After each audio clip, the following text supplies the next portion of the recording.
Okay, take one.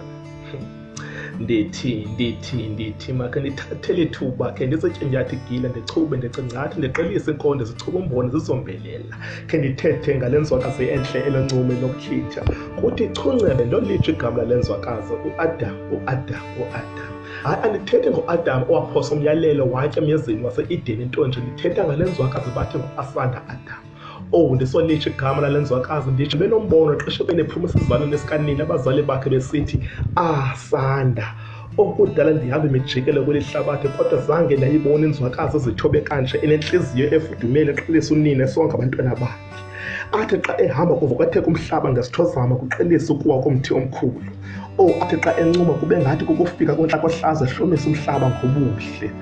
Ndithi ndisocinga ngale nzwakazi uAsanda Adam, intombi eyazi ubulumko kuba ithe kaloku yena wamoyika uThixo ndizive ndinoqonqe ukuba yayinguye uEve emyezweni wase-Edeni. Ngendisahamba ngazo nangoku kuba kaloku kungasoze singene isono kule nzwakazi. Andithethi ke ngobuhle bale nzwakazi ubuqhekisa amadolo, ubuhle benze ifama zombini zizibuzo kuba ayongenisi nale.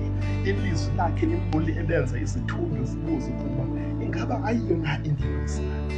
Ububele obumangalisa nabobona nje batshadlole kusakhiwa ngendlela endala ngathi ububele obunje na. Ingaba ngubani na ingenguye na uAsanda kaAdam, onguye uAsanda Adam, intombi maxeseni kaloku. Yeah, man.